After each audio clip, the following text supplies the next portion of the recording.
Velkommen til LØRN.tech, en læringsdugnad om teknologi og samfunn, med Silvija Seres og venner.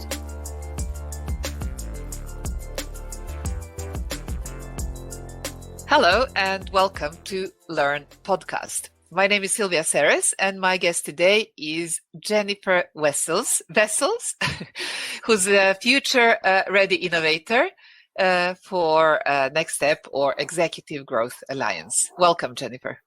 Thank you. It's an honor to be here.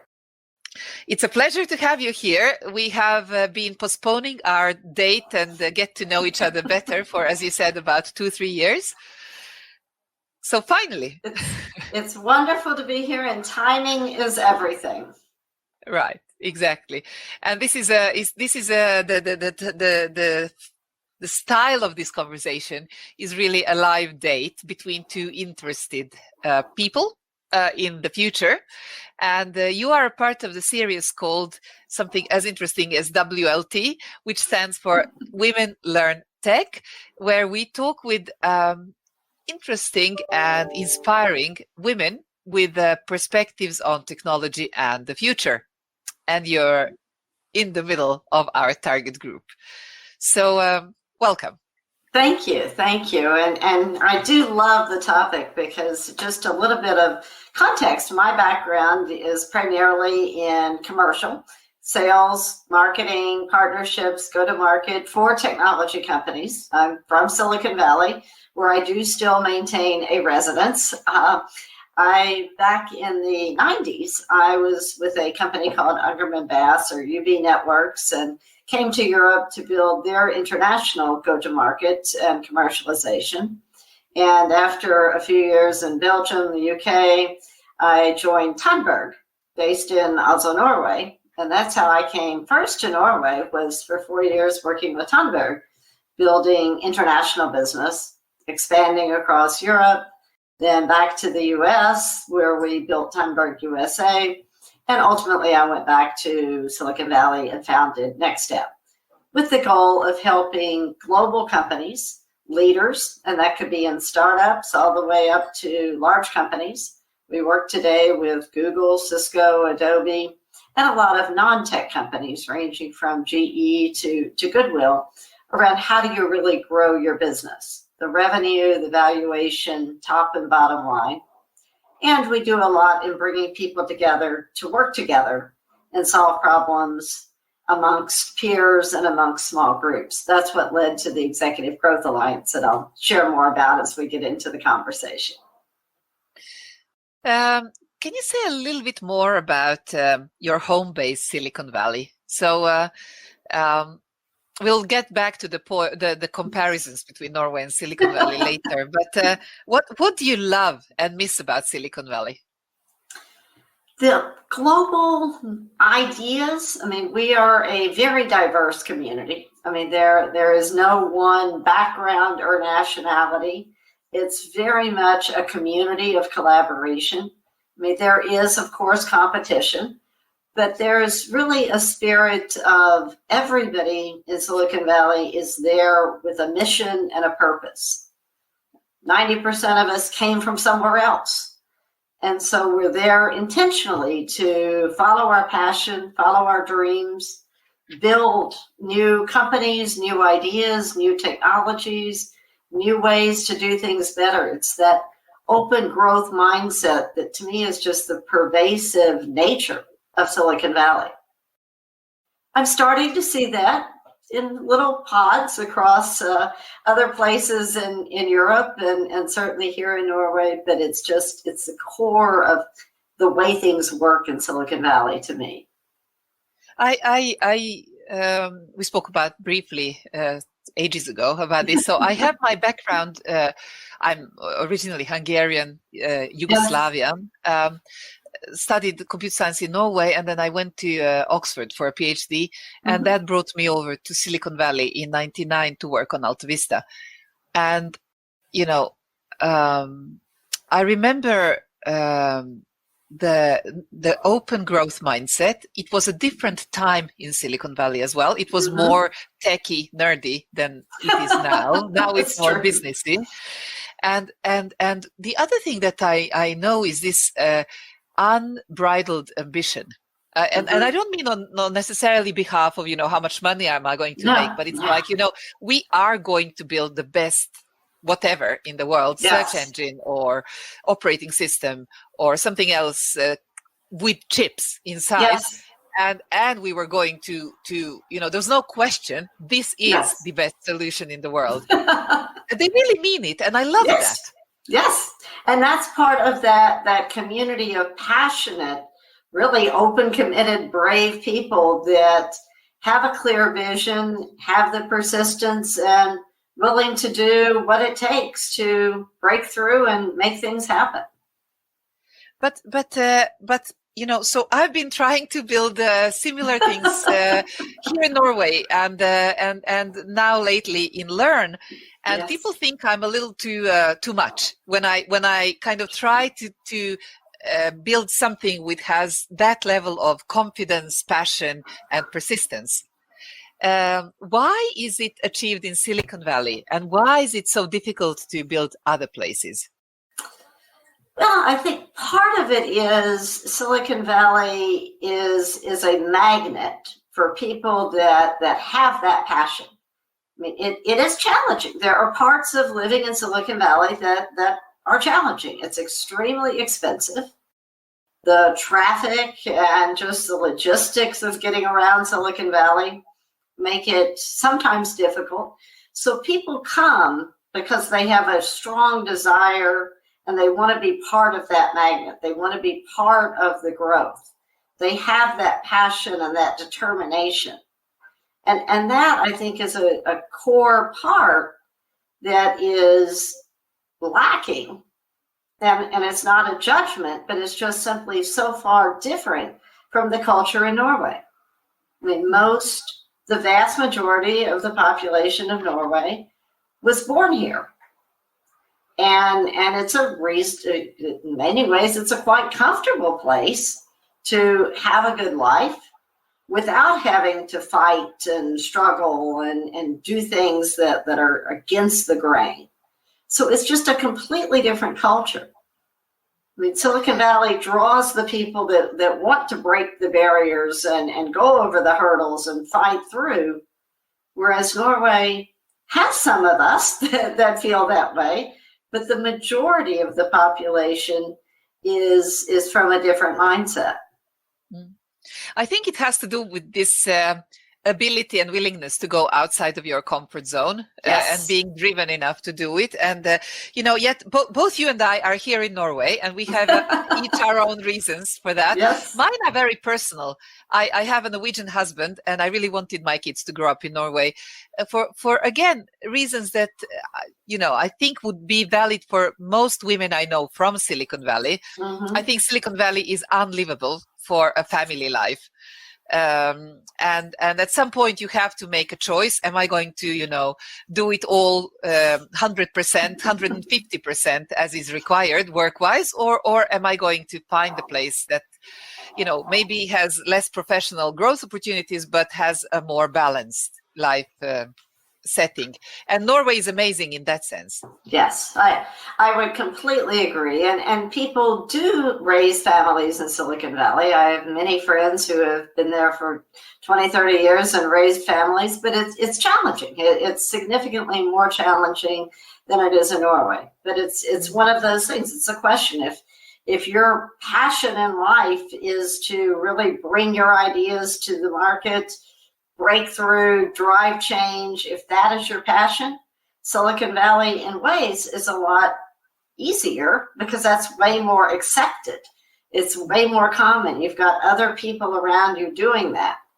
If your passion at this stage in your life, and things aren't forever, we've all seen things change. In this stage of your life, if you want to dedicate your priority to raising your family in a very high quality way of life environment, Norway is the best possible place to be at that stage. So I would like us to use that as a magnet for talent. Basically, I think also there is a new generation of talent that, looks at, by the way, I read about the exodus from Silicon Valley. None of my friends are moving, but I hear that there is simply a move towards other places. It's slightly cheaper to buy a house close to Google headquarters now than has been for a long time. Well, yeah, I've seen housing prices continue to go up actually right now. And it's interesting on this exodus, because if you look at the history of Silicon Valley, there is always a dynamic turn of people. And there are always periods where there's waves of people that come, that make a difference, they achieve their goals, they get to that reigning point where they wanted to be, the reason they came to the magnet, and then they go elsewhere. I mean, that's been a pattern over the last 50 years. So, what we have read in the press over the last couple of years of, oh my gosh, everyone's leaving Silicon Valley. I mean, I don't see that at all. What I see is a number of people that were of the generation that built their companies in the 90s. They're at the stage where they've reached their goals. Why not move to a less expensive place where you can have a huge ranch and enjoy your life and your grandkids? I mean, that's just part of the dynamics. While the next generation are coming in just as fast as they ever have. I mean, I see tons of growth with the millennials and the Gen Zers coming into Silicon Valley with very strong passion to be part of the engine that is there today. So to me, it's just a dynamic life cycle of how Silicon Valley works. So I see also a pattern with these millennials and Gen Zers that are more concerned with sustainability, values, triple bottom line, and kind of quality of life in general than just winning the game.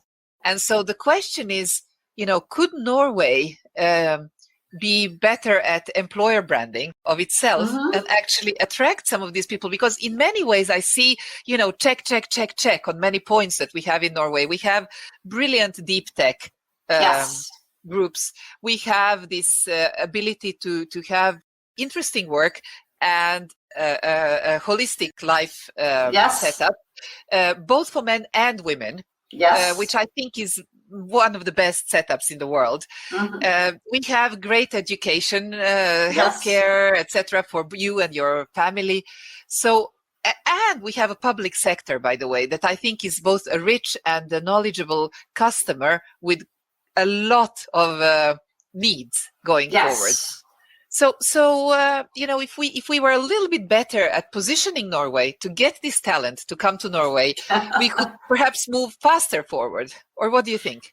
I completely agree. And in all of my 20 years of living in Norway, Silicon Valley, dividing my time between the two, which I've done the last few years, I mean, I totally see all of the advantages. I think Norway is the best kept secret in the world, because everything you named, the high academic, high research, high capabilities, skills in technology, science, commitment to really changing the world, that plays so nicely for that next generation. But it's a very well kept secret. And I feel like for recruiting people, as well as for taking companies out into the world, the part that is missing, which is a great opportunity, is how do we communicate it? How do we message the beauty of Norway? How do we reach those people with that message and bridge that gap to bring them here? Because I do think what Norway has to offer is ideally suited for the next generation of up-and-coming change artists that could really bring a whole new dynamic culture, bringing people from other areas to build their careers and begin to build their lifestyles here. Jenny, one other thing that I think we talked a lot about is a superpower that Silicon Valley has. And it's not just about building these amazing platforms or things with chips inside. Yeah. But I think their ability to think about business transformation and to conceive of new business models is something that very few other areas in the world are as good at. You are running Next Step, and you're trying to help companies actually conceive of their next generation business model and opportunities. Can you talk a little bit more about that? Absolutely. And one of the things that I think is often missed with Silicon Valley and what really drives people, I mean, there's firstly what I've talked about, the passion and the desire to achieve and the desire to make things happen. The second part is many times when we in Silicon Valley identify a new opportunity, create a new company, or see a need to shift business model, way of doing business, we tend to look at it from the point of view of where are inefficiencies in the market? Where is a problem that needs to be solved? Because I can take my passion, I can take my skills and go solve something and make a difference if I start with the problem or the inefficiency. Small side note, in Norway, I think there is a tendency to start with, I've got a great idea. I've got technology. How can I build it? That's completely opposite. The Silicon Valley mindset is, where is a problem and how can I bring something to solve it? A side note. Yeah. A side note there. I don't even remember which of the books it is, but it's one of these luminaries from Silicon Valley that had a great, maybe it was The Hard Thing About Hard Things by Ben Horowitz. And he was talking about, what really differentiates a successful entrepreneur in the end from, all those others that try. And it's not necessarily, having the best PhD or developing the best platform or the best tech or the best product, or it's having this passion for the problem. Absolutely. Saying, what's your problem worth solving that you can't go to bed until you can't put it to bed until you've solved it? Yes. I mean, I call it the rant. What do you rant about to your friend, saying it drives me crazy? I mean, Airbnb started with a rant of, why are people paying $200 a night to sleep in a crappy hotel room when we have space here and we need money? Uber started with a rant. I mean, so that's kind of the mindset in starting companies of what is missing and how can I use my skills to fix it? When it comes to transformation, it's very much the same. I mean, I was extremely honored to be in a position with a Next Step client, Adobe, back in the mid-2000s. And Adobe, like most companies, had a really good run for about 20 years. Build a product, sell it, wait about 18 months, release the update, sell it, 18 months, release the update, sell it. And that could have gone through comfort zone for a long time, except there were signs in the early 2000s that some of the customers in the market were not willing to continue to pay that much money every 18 months. The world was changing. Apple was releasing a lot of new products that 18 months was too long to wait for new software. There was agile capabilities coming. There was ramblings in the market. So there was a recognition on the part of Shantanu of something is up and there's inefficiencies here. We've got to shift business model. It was recognizing that an approaching necessity was there. And with a little pre-planning, was in a really good position to do that. It then took 2 to 3 years before other companies recognized, oh, in my market as well, I need to shift.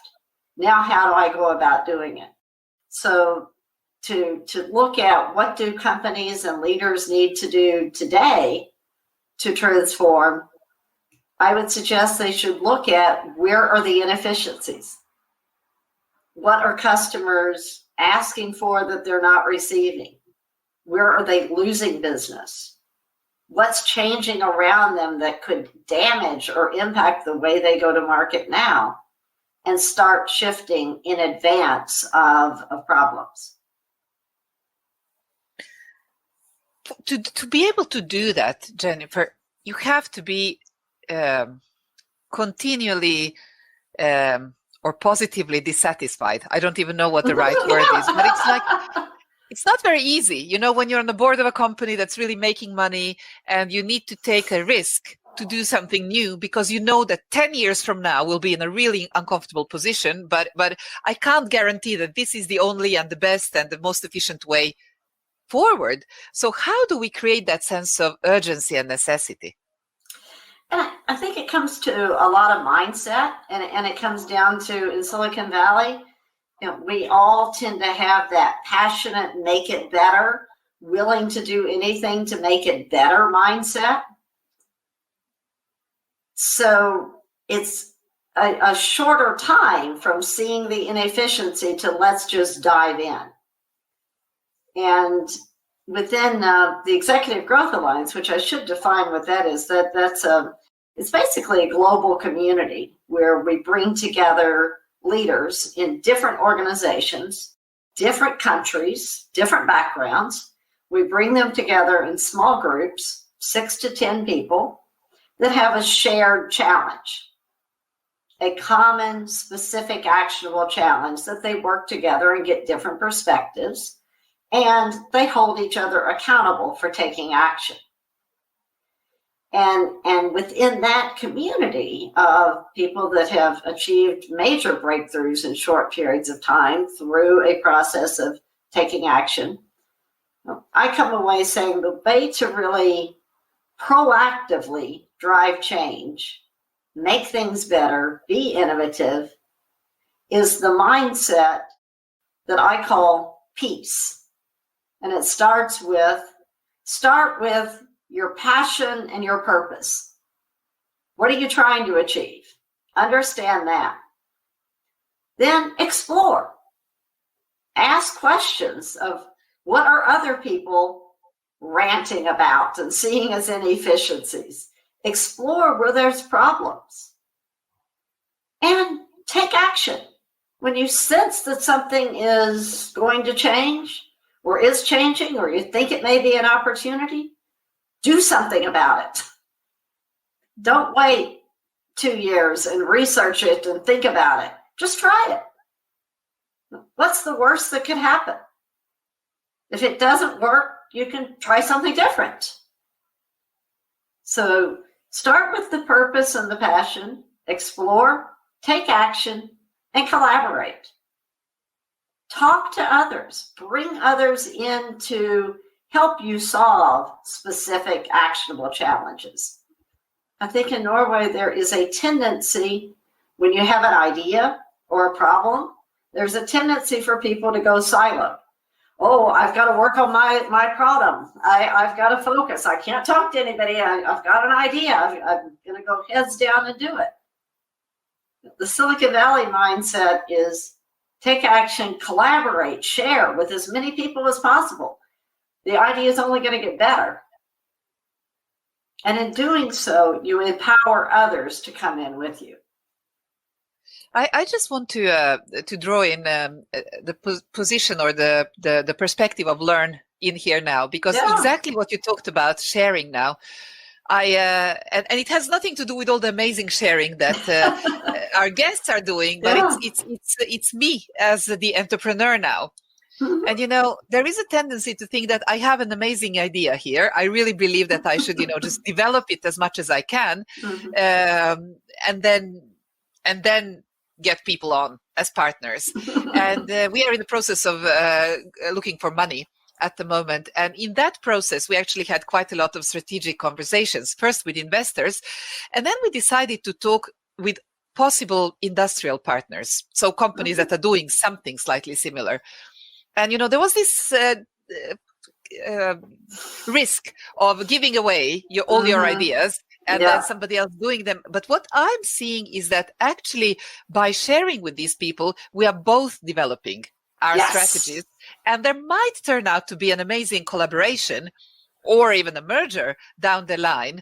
And the growth that you get by bouncing these ideas off other heads that might have been ranting about something related is invaluable. Absolutely. And that, to be honest with you, that is the Silicon Valley culture. 1 + 1 = 3. The overall, what you get by sharing, collaborating with others, in my experience, is always more than simply the sum of the parts. Because no two people have the same idea, looked at the same way, with the same goal and passion. I mean, so bring your ideas, what you bring to it, add it with someone else's, good things come. Yeah. And, you know, and even if people backstab you once, they won't do it again. The number of, my experience with people in general is that, 9 out of 10 are actually wonderful people that will just surprise you by how much they want to contribute and help and inspire. And then the one that doesn't do that, well, too bad for them, because they are getting, out of the game in the next round anyway. Absolutely. And things come back. I have seen that also happen many, many times. So the risk of having someone take your idea, backstab you, hurt you through collaboration, from my experience, is significantly less than the risk of never bringing your idea fully to its potential by keeping it under the tent. Right. I want to just play a little bit outsider-insider perspective on Norway with you. I'm sitting and thinking, I love Norway for a million reasons. It's the country that has been kindest to me in all possible ways. But I don't understand this paradox. On one hand, they're really good at dugnad, which is this collaborative work on something that is a social need. And yet we can't do a dugnad when we do entrepreneurship and business, the way that Silicon Valley does. Why is that? Is it kind of the mixing of money with a purpose that gets people worried, you think? Yeah, I have struggled on that one as well, to be honest. My perception on that from entrepreneurship or even large companies working together, it's really that there hasn't been a strong history of that there's less role models that show that that's good. I mean, within the Norwegian mentality, there is some fear of giving away what I have. And maybe that comes from needing to live in a harsh environment. You've got to focus on your own. So there's that fear of coming together. There's not a lot of history of it. And without some examples, guidelines, motivations, it's so easy to just shrink back into the old ways. But I see that as being a huge opportunity in some of the accelerators. For example, we do work with Scheller, with some of the other accelerators, bringing people together, sharing ideas. There's such richness that can be done, but it just needs a few people to start out saying, I'm going to take the risk, I'm going to do it, and once I've succeeded, I'm going to tell and help others.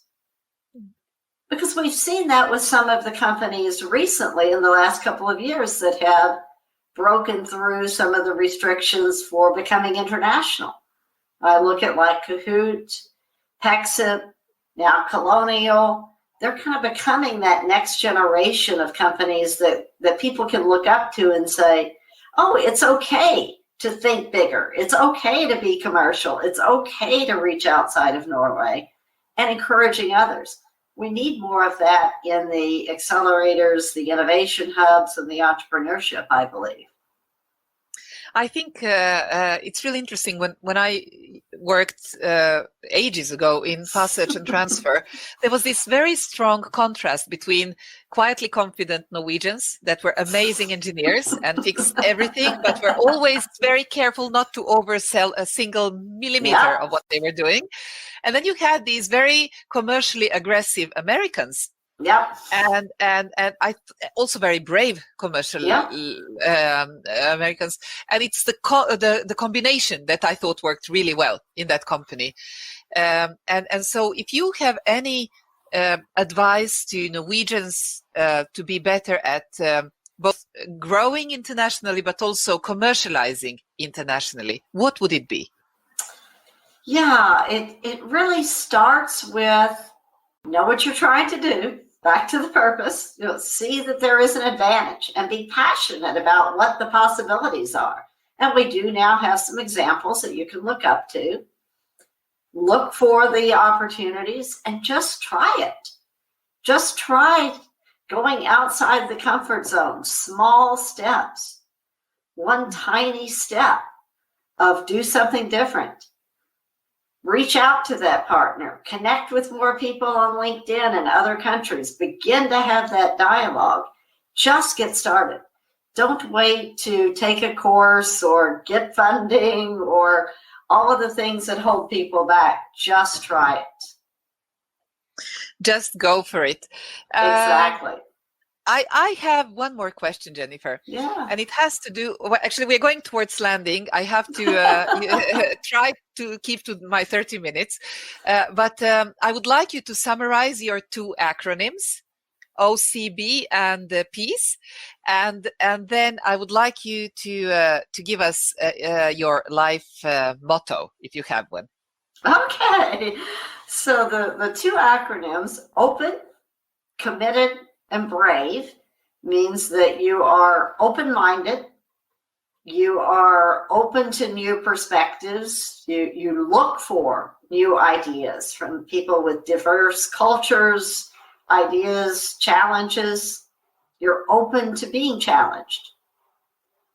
You're committed means that you really do have a passion and you're willing to do, within reason, what it takes to succeed with your goals, which can include taking risk.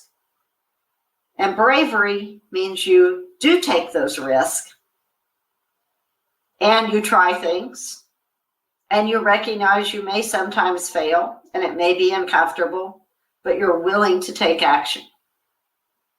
With that kind of open, committed, brave mindset, I believe you can achieve just about anything through peace, which starts with passion and purpose.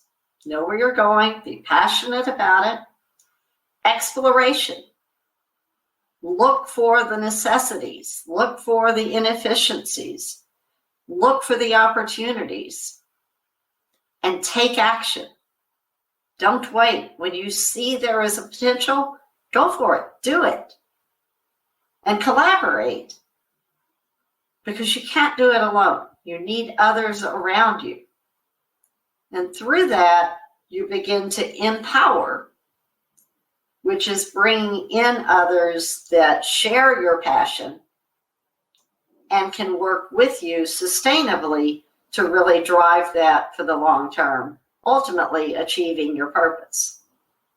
So by being open, committed, and brave, you can achieve peace as well as your goals. Very nice. And finally, you've done transformations many times in your life, and you need a lot of energy, and things never work out as quickly as we originally think. How do you keep this passion burning? What do you use as your own mental tool to build grit? Yeah, I think my biggest weakness is lack of patience. So yes, when things take time, what I really use is recognizing other changes that we have all gone through and the success that has come from it. So perspective, that it may not look rosy today, but there will be a tomorrow. I also rely very much on collaboration. I'm a community builder. That's just part of the nature of who I am. So if I'm having a bad day and not feeling there's possibilities forward, I reach out to others in the community that are having a good day, and we compare notes and we balance each other out. So rely on others where need be, because what we're in right now, it is a marathon. It's not a sprint. It takes time, and you have to celebrate the little wins. You have to look to others to boost you up, and just recognize that there will be a good future ahead. Very cool. Jennifer, thank you so much for joining us on LØRN for an inspiring and very educational conversation. And I look forward to actually applying both the mindset of OCB and the tactics of peace.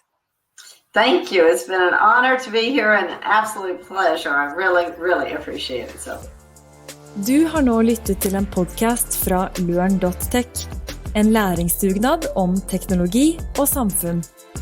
Nå kan du også få et læringssertifikat for å lytte til denne podcasten på vårt online-universitet LØRN.university.